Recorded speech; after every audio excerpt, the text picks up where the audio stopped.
जय श्री कृष्णा। आइए सुनते हैं बुधवार के दिन भगवान बुद्ध देव की यह कथा।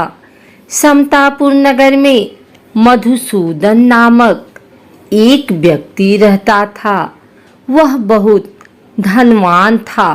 मधुसूदन का विवाह बलरामपुर नगर की सुंदर लड़की संगीता से हुआ था।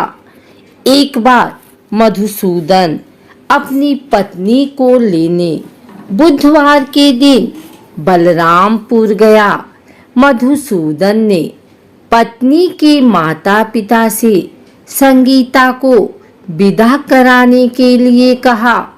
माता पिता बोले, बेटा आज बुधवार है, बुधवार को किसी भी शुभ कार्य के लिए यात्रा नहीं करते।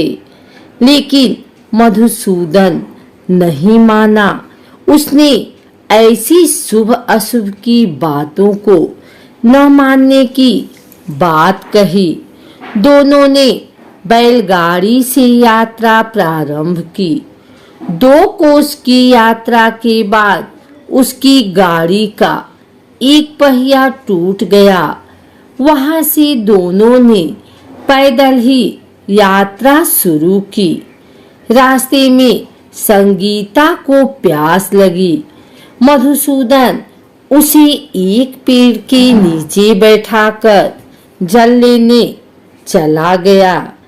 थोड़ी देर बाद जब मधुसूदन कहीं से जल लेकर वापस आया तो वह बुरी तरह हैरान हो उठा, क्योंकि उसकी पत्नी के पास उसकी ही शक्ल सूरत का एक दूसरा व्यक्ति बैठा था। संगीता भी मधुसूदन को देखकर हैरान रह गई। वह दोनों में कोई अंतर नहीं कर पाई। मधुसूदन ने उस व्यक्ति से पूछा, तुम कौन हो और मेरी पत्नी के साथ क्यों बैठे हो? मधुसूदन की बात सुनकर उस व्यक्ति ने कहा, अरे भाई, यह मेरी पत्नी संगीता है। मैं अपनी पत्नी को ससुराल से विदा करा कर लाया हूँ। लेकिन तुम कौन हो जो मुझसे ऐसा प्रश्न कर रहे हो? मधुसूदन ने कहा, तुम जरूर कोई चोर या ठग हो। यह मेरी पत्नी संगीता है। मैं इसे पेड़ के नीचे बैठाकर जल लेने गया था। इस पर उस व्यक्ति ने कहा, अरे भाई, झूठ तो तुम बोल रहे हो। संगीता को प्यास लगने पर जल लेने तो मैं गया था। मैंने तो जल लाकर अपनी पत्नी को पिला भी दिया। अब तुम चुपचाप यहाँ से चलते बनो, नहीं तो किसी सिपाही को बुलाकर तुम्हें पकड़वा दूंगा। दोनों एक दूसरे से लड़ने लगे। उन्हें लड़ते देख बहुत से लोग वहां एकत्र हो गए। नगर के कुछ सिपाही भी वहां आ गए। सिपाही उन दोनों को पकड़कर राजा के पास ले गए। सारी कहानी सुनकर राजा भी कोई निर्णय नहीं कर पाया। संगीता भी उन दोनों में से अपने वास्तविक पति को कहीं नहीं पहचान पा रही थी। राजा ने दोनों को कारागार में डाल देने के लिए कहा। राजा के फैसले पर असली मधुसूदन भयभीत हो उठा। तभी आकाशवाणी हुई, मधुसूदन, तूने संगीता के माता पिता की बात नहीं मानी और बुधवार के दिन अपने ससुराल से प्रस्थान किया। यह सब भगवान बुद्ध देव के प्रकोप से हो रहा है। मधुसूदन ने भगवान बुद्ध देव से प्रार्थना की कि हे भगवान बुद्धदेव, मुझे क्षमा कर दीजिए, मुझसे बहुत बड़ी गलती हुई। भविष्य में अब कभी बुधवार के दिन यात्रा नहीं करूंगा और सदैव बुधवार को आपका व्रत किया करूंगा। मधुसूदन के प्रार्थना करने से भगवान बुद्धदेव ने उसे क्षमा कर दिया। तभी दूसरा व्यक्ति राजा के सामने से गायब हो गया। राजा और दूसरे लोग इस चमत्कार को देख हैरान हो गए।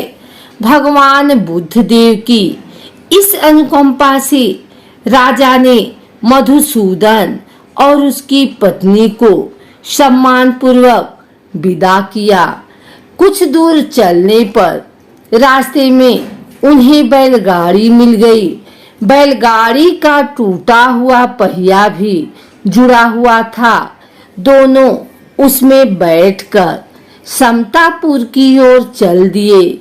मधुसूदन और उसकी पत्नी संगीता दोनों बुधवार का व्रत करते हुए आनंद पूर्वक जीवन यापन करने लगे। इस तरह भगवान बुद्धदेव की कृपा से उनके यहाँ खुशियां बरसने लगी। इस तरह जो स्त्री पुरुष विधिवत बुधवार का व्रत करके व्रत सुनती है, भगवान बुद्धदेव उनकी सभी मनोकामना पूर्ण करते हैं। आइए सुनते हैं बुधवार पूजन विधि। पौराणिक मान्यता के अनुसार बुधवार के व्रत का आरंभ विशाखा नक्षत्र युक्त बुधवार को करना चाहिए और इसके बाद लगातार 7 बुधवार तक व्रत करना चाहिए। व्रत शुरू करने से पहले गणेश जी सहित 9 ग्रह पूजन करना भी जरूरी माना जाता है। व्रत के दौरान में भागवत महापुराण का पाठ भी करवाया जा सकता है। इसके अलावा शुक्ल पक्ष के पहले बुधवार से भी बुधवार का व्रत करना शुभ माना जाता है। प्रातः काल उठें। नित्य क्रिया से निपटने के पश्चात स्नान आदि से स्वच्छ होकर भगवान बुद्ध की पूजा करनी चाहिए। व्रती हरे रंग की माला या वस्त्रों का प्रयोग करे तो उत्तम रहता है। यदि पूजा के लिए भगवान बुद्ध की प्रतिमा न मिले तो भगवान शिव शंकर की प्रतिमा के निकट भी पूजा की जा सकती है। दिन भर के व्रत के पश्चात शाम को भी पूजा करनी चाहिए और केवल एक समय भोजन करना चाहिए। व्रत में हरे रंग के वस्त्र, फूल या सब्जी आदि दान करने चाहिए। इस दिन एक समय दही, मूंग दाल का हलवा या फिर हरी वस्तु से बनी चीजों का सेवन करना चाहिए।